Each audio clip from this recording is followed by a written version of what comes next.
Eu sou a ressurreição e a vida. O Senhor esteja convosco. Ele está no meio de nós. Evangelho de nosso Senhor Jesus Cristo, segundo João. Glória a vós, Senhor. Naquele tempo, as irmãs de Lázaro mandaram dizer a Jesus: Senhor, aquele que amas está doente. Ouvindo isso, Jesus disse: esta doença não leva à morte, ela serve para a glória de Deus, para que o Filho de Deus seja glorificado por ela. Jesus era muito amigo de Marta, de sua irmã Maria e de Lázaro. Quando ouviu que este estava doente, Jesus ficou ainda 2 dias no lugar onde se encontrava. Então disse aos discípulos: vamos de novo à Judeia. Quando Jesus chegou, encontrou Lázaro sepultado havia 4 dias. Quando Marta soube que Jesus tinha chegado, foi ao encontro dele. Maria ficou sentada em casa. Então Marta disse a Jesus: Senhor, se tivesse estado aqui, meu irmão não teria morrido. Mas mesmo assim eu sei que o que pedires a Deus, Ele te concederá. Respondeu-lhe Jesus: teu irmão ressuscitará. Disse Marta: eu sei que ele ressuscitará na ressurreição no último dia. Então Jesus disse: eu sou a ressurreição e a vida. Quem crê em mim, mesmo que morra, viverá. E todo aquele que vive e crê em mim não morrerá jamais. Crês isto? Respondeu ela: sim, Senhor, eu creio firmemente que tu és o Messias, o Filho de Deus, que devia vir ao mundo. Jesus ficou profundamente comovido e perguntou: onde o pusestes? Responderam: vem ver, Senhor. E Jesus chorou. Então os judeus disseram: vede como ele o amava. Alguns deles, porém, diziam: este que abriu os olhos ao cego não podia também ter feito com que Lázaro não morresse? De novo Jesus ficou interiormente comovido. Chegou ao túmulo, era uma caverna fechada com uma pedra. Disse Jesus: tirai a pedra. Marta, irmã do morto, interveio: Senhor, já cheira mal, está morto há 4 dias. Jesus lhe respondeu: não te disse que se creres verás a glória de Deus? Tiraram então a pedra. Jesus levantou os olhos para o alto e disse: Pai, eu te dou graças porque me ouviste. Eu sei que sempre me escutas, mas digo isto por causa do povo que me rodeia, para que creia que tu me enviaste. Tendo dito isso, exclamou com voz forte: Lázaro, vem para fora. O morto saiu atado de mãos e pés com os lençóis mortuários e o rosto coberto com um pano. Então Jesus lhe disse: desatai-o e deixai-o caminhar. Então muitos dos judeus que tinham ido à casa de Maria e viram o que Jesus fizera, creram nele. Palavra da salvação. Glória a vós, Senhor.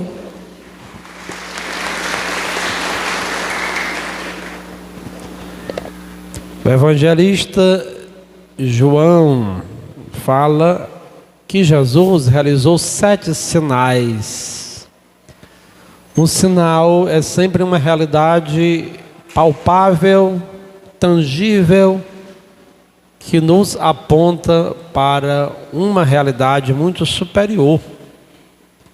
Quando alguém coloca um paninho preto na roupa, a gente identifica: aquela pessoa está de luto. Quando alguém faz um gesto dessa forma, quando faz um outro gesto, nós vamos interpretando os sinais, porque os sinais por si só são arbitrários e precisam de convenções. Os sinais são compreendidos dentro de um contexto. Sinais para o evangelista João são os milagres que Jesus realizou. Lembremos que o primeiro sinal foi aquele milagre que Jesus transforma a água em vinho nas bodas de Caná. E hoje nós estamos diante do último, do 7º sinal, que é a ressurreição de Lázaro. Aqui diz o Evangelho que Jesus era muito amigo de Maria, de Marta e de Lázaro. Lá era um lugar, em Betânia, na casa de Marta, Lázaro e Maria. Esta casa onde Jesus por muitas vezes frequentava a casa dos amigos. É curioso dizer que eles eram solteiros. Existe um método na hermenêutica muito atual que é chamado a imaginação criativa. Aqueles que querem interpretar as Sagradas Escrituras se utilizam deste método, que é um método muito hipotético, cheio de muitas especulações. E os estudiosos especulam que possivelmente Lázaro fosse um descapacitado, no sentido de ser alguém que tinha uma deficiência, possivelmente síndrome de Down, porque não era comum na comunidade judaica que eles fossem solteiros. Ser solteiro, não se casar, por vezes, era até tido como uma maldição. Portanto, nessa interpretação, usando esta imaginação criativa, muitos imaginam que por ele ser um deficiente, as irmãs se sacrificaram e não se casaram para cuidar daquele jovem.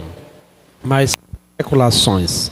O certo é que Jesus o amava muito e Jesus se comoveu interiormente e Jesus chegou até mesmo a chorar.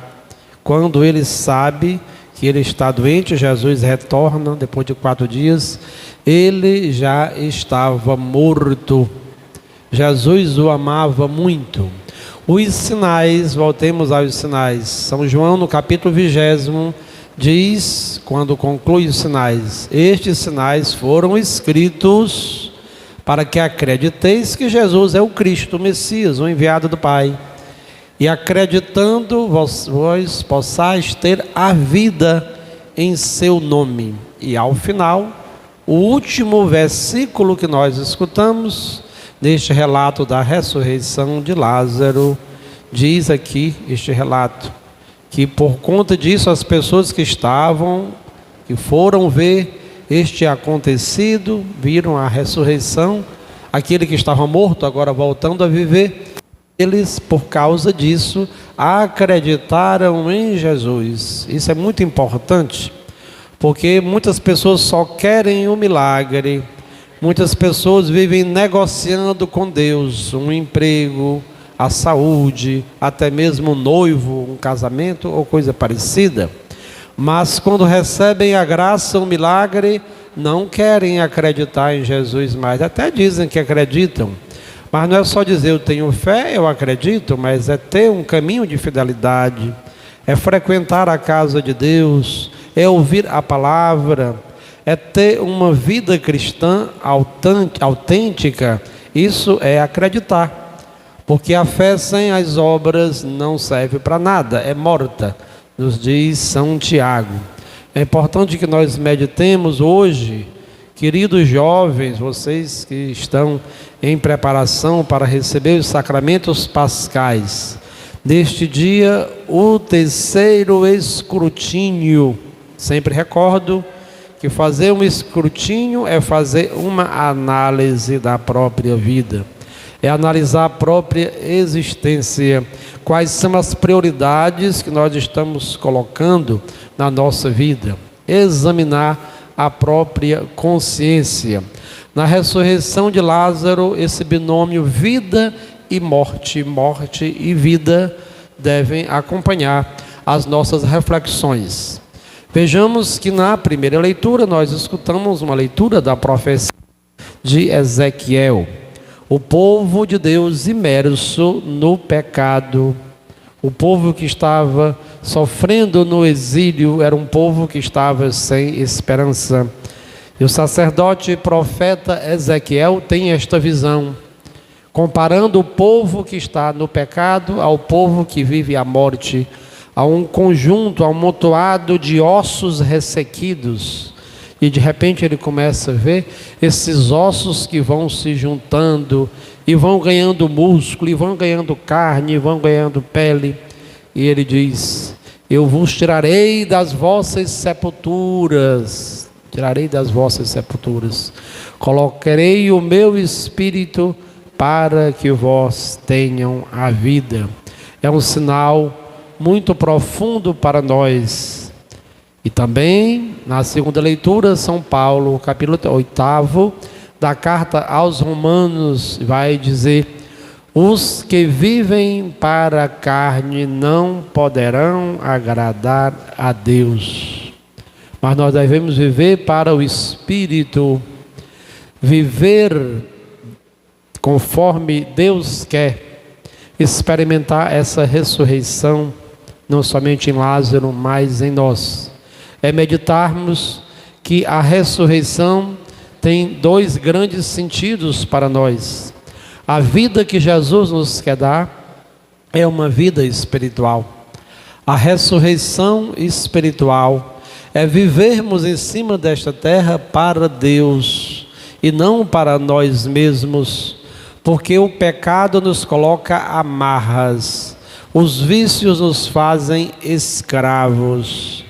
E estamos na morte quando estamos distantes de Deus. Quando temos uma vida na carne, a vida na carne, São Paulo nos quer dizer, não é só apenas quem está escravo dos pecados sexuais. Tem gente que pensa só isso. Não, é quem é movido apenas pelos impulsos humanos, quem não tem uma referência ao espiritual, quem não busca a transcendência, que não busca superar-se a si mesmo diante dos seus limites, quem não conta com a graça de Deus, quem vive nesse mundo virando as costas para Deus, como se Deus não existisse. Isso é viver na carne. Viver na carne é viver para o ódio, é viver para o rancor, é viver para os vícios, é não valorizar as coisas santas, as coisas sagradas. Diz São Paulo que é o Espírito que dá vida a cada um de nós, o Espírito de Deus. Vocês se preparam alguns para o Santo Batismo, primeira Eucaristia e Crisma. E neste terceiro escrutínio, nós precisamos meditar em que sepulturas nós estamos presos, quais são as opressões, quais são os pecados que nos colocam na morte. E há muita forma de nós pensarmos, de nós refletirmos. São Paulo diz que quem não tem o Espírito de Cristo não pertence a Cristo. Ele diz que é o Espírito que vai dar a vida, mas ele faz uma colocação muito importante, que os nossos corpos estão feridos pelos pecados. Há pessoas que têm uma neurose de santidade, há pessoas que enlouquecem por conta da religião, porque leem a palavra de Deus e querem ser plenamente perfeitas. Porque tiveram uma tentação, um mau pensamento, uma má inclinação, elas acham que não são mais dignas de nada e estão distantes de Deus. Todos nós estamos feridos pelo pecado, porque nós temos uma natureza humana, nós temos sentido, nós temos o somático, nós temos prazeres, nós temos sensibilidade.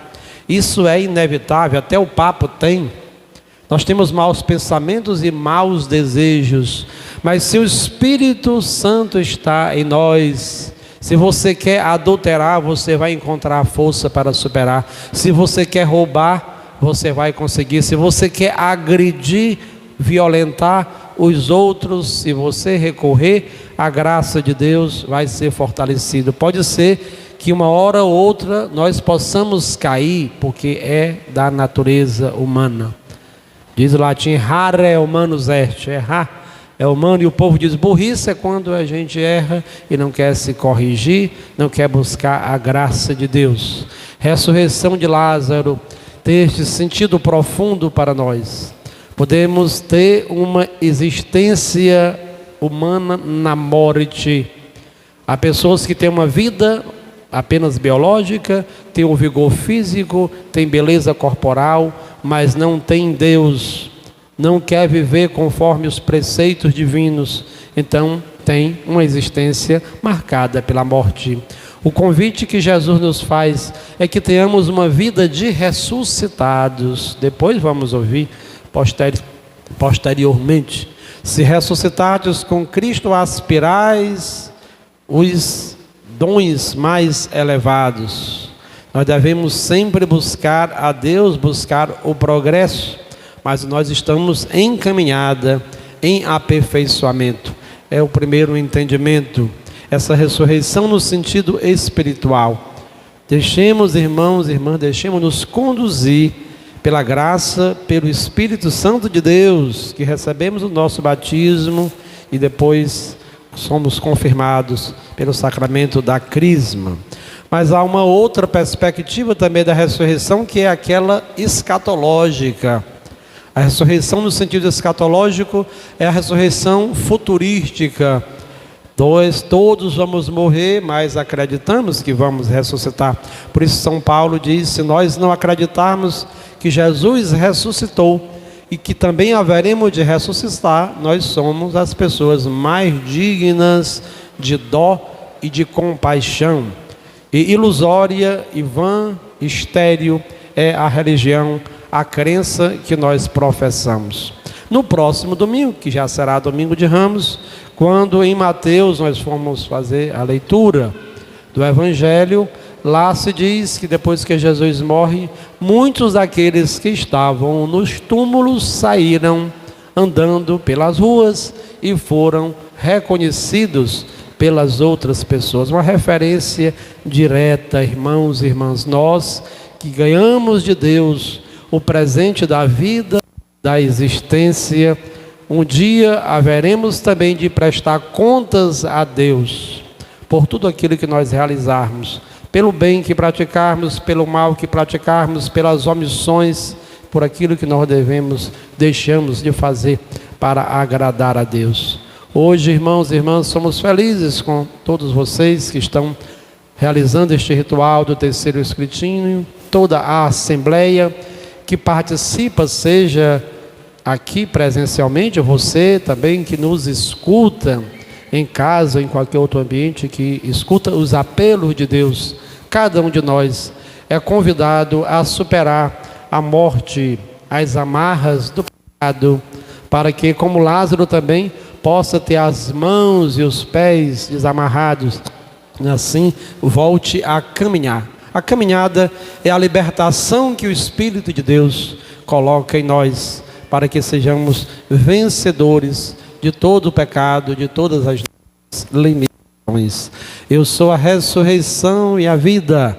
Aquele que crê em mim, mesmo que esteja morto, viverá. Talvez tenhamos tanta saúde física, mas talvez haja tanta morte, tanto pecado em nós. Precisamos buscar a Jesus. Ele é a nossa vida, Ele é a nossa ressurreição. Louvado seja o nome de nosso Senhor Jesus Cristo. Para sempre seja louvado.